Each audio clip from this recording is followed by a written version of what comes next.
Кто ты? Ты. Нет, не я, ты. Ты. А ты? Отвечай на чертовы вопросы. Кто ты? Я уже сказал, кто ты. Ты что, глухой? Нет, ты слепой. Я не слепой, ты слепой.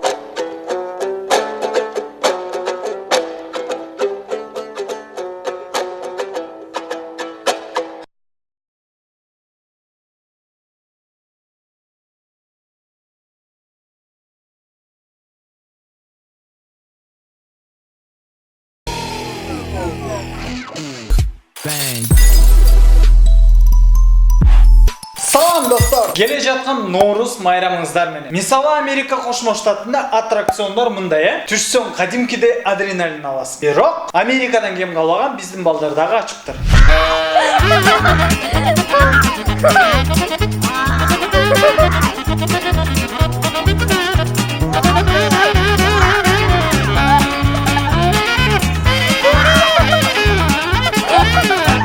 Мына чыныгы кыргыз Диснейленд ушундай болот. Кирүү акысы 1 көлөч же 1 килограмм картошка. Тамаша балдар бакты селкинчек кылып ойноп атат. Же болбосо бул айыл дагы жазалоо.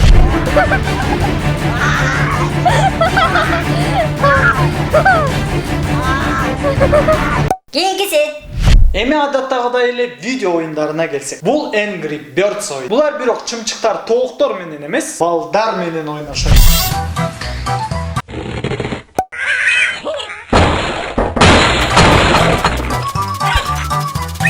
Жок, түшүндүм. Бул бала келечекте космонавт болгусу келет. Анан достору даярдап жаткан кез. Сен мыкты космонавт болосуң. Сени менин кыргыз эли сыймыктаган.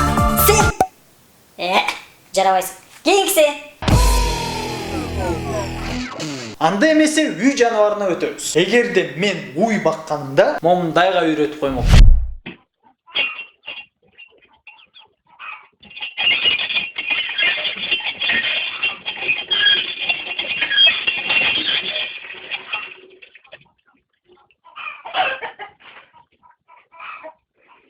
Насса. Мен деле ушу ит мыштардын, уйлардын деле могу крандан суу ичкенин көргөм. Бирок өзү агызып чаккага куюп, анан ичкенин биринчи жолу көрүп атам.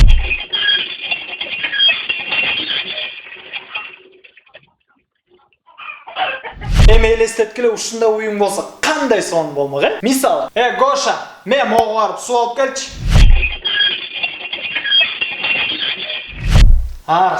Достор, мен оюмча уйларда экиге бөлүнүшөт. Интеллектуалдуу жана интеллектуалсыз. Акылдуу, акылсыз. Интеллекти жок уйлар уктайт, турат, чөп жейт, уктайт. А интеллектуалдар азыр өзүлөрү сууну агызып ичет. Эртең бары өзүлөрү тамак жасап жейт, паспорт алат, окууга өтөт, жумушка орношот, турмушка чыгат, машина, үй, квартира алат, стресс болот, кредит алат, аягында мясокомбинатка барат.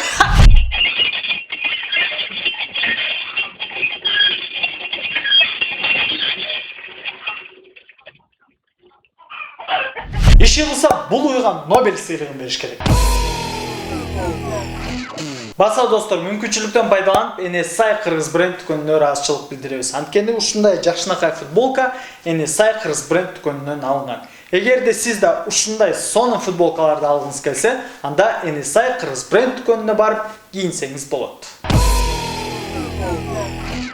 Кийинки видео болгону 5 секунд. Бирок бул видеодо бүткүл аламдын сыры, махабаттын нуру, жашоонун маңызы, жаш баланын кайгысы, үй бүлөнүн бактысы, байкесинин оройлугу жана инисинин жорогу көрсөтүлгөн. Деп эле, анда эмесе видеого көңүл бурабыз.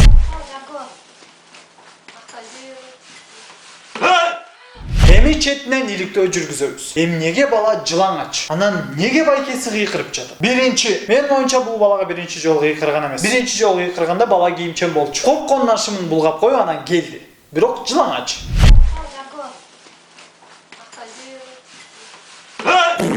Экинчи, байкеси баланын кийимин кийип алган. Анан бала келип: Объект совпадает. Мне нужна твоя одежда, сапоги. Үчүнчү, киного сапар алабыз. Тиги байкеси терс каарман, ар кайсы үйгө келип балдардын тамактарын тартып жейт. А бул кичинекей жалаңач баатыр колунан топ чыгарып анан күч колдонуп атат. Же элестеткиле, кредиттин баарын жаап, анан кайра кредит алам деп келген киши. Баке, мага дагы кредит бере аласызбы? Жок. Эсиңерде экинчи көрсөтүүбүздөгү кызыбыз. Бул кызыбыз ойтобого чыккандан бери кебетесин өзгөртүп бала болуп алыптыр. Бирок көнгөн адаты калабы, уйга жүргөн салабы дегендей кызыбыздын адаты калбапты. Эми кайра кебетесин өзгөртүп башка жакка көчүп кетпесе болду. Тамаша. Бирок бул балабыз менен тиги кызыбызды үйлөнүп койсок болчудай. Издешпей табышкандар деп ушуну айтса болот. Бир нерсе болсо эле деп жүрө беришет. Официанттар кафеде эмне гана кылышпайт, эме эс алуу убактысында. Же кухняда.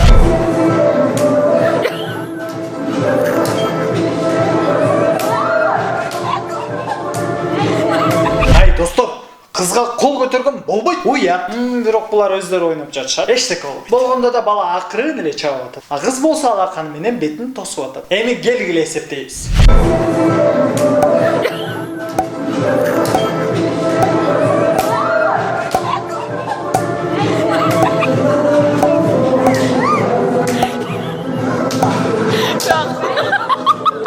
Жети, алты. Утуш кыз тарапта. Байкасаңар, артында болуп жаткандарды уктуңар. А балким булар Нурмат Садыровдун Торгоюм аттуу клипине кирбей калган кадрлар. Видео кадр деп атам да. Сенсиң менин торгоюм, күндө түндү ойлойм, ишенип кой сөзүмө. Азамат. Азыр ушинтип даярдана берсин, анан кийин эл аралык деңгээлдеги таймашка чыгышат булар. Достор, бул бизге жөн эле алакан менен бетке чалп деп чапкандай угулуп атат, көрүнүп атат. А негизинде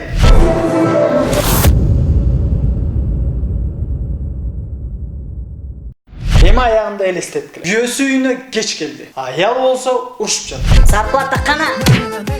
Мына жаңы телефонуң кана? Мына балдарга сүт алдыңбы? Мына чай алдыңбы? Мына кандай машина? Шубаң кана? Мына танкам кана? Ой, мына бул сага. Достор, мисалы бизден Бишкекте маршруткага канча киши батат? Эми биздин маршруткага резиновый болгонуна байланыштуу отуруп барганы менен 25-27 киши батырса болот. Андай эмесе кийинки видеону кунт коюп көрөбүз.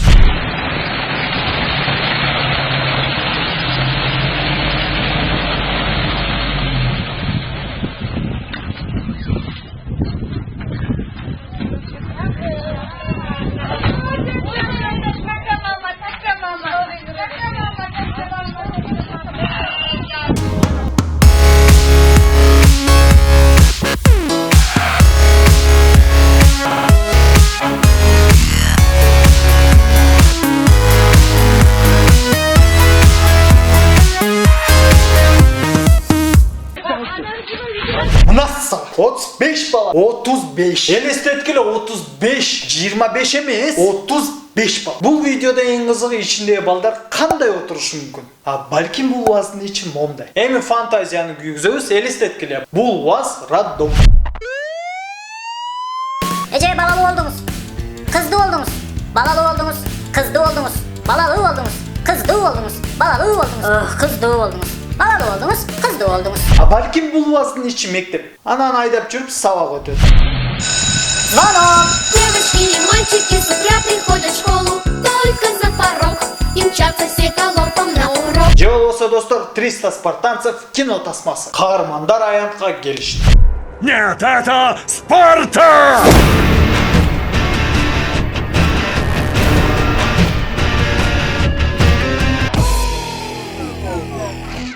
Достор, эмесе бул мурунку видео табышмактын жолун көрөбүз.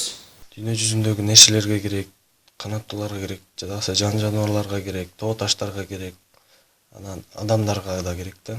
Бул табышмактын жолу ат керек, имя.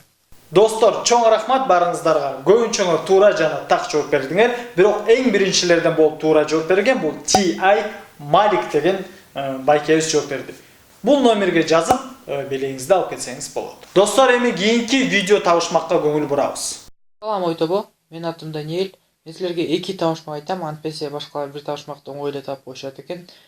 Алманын жармы эмне окшош, жана ошондой эле ар бир сааттын стрелкалары эмнени түшүндүрөт. Бул видеонун жообун ким биринчи жана туура тапса, биздин өнөктөштөрдөн баягыдай эле белек. Достор, бул ойтобо долбоору болду. Бизге класс баскыла, пикир жазгыла жана N-Channel 7 каналына катталып, кызыктуу видеолор болсо ушул дарекке же бул WhatsApp номерине жиберсеңиздер болот. Бай-бай.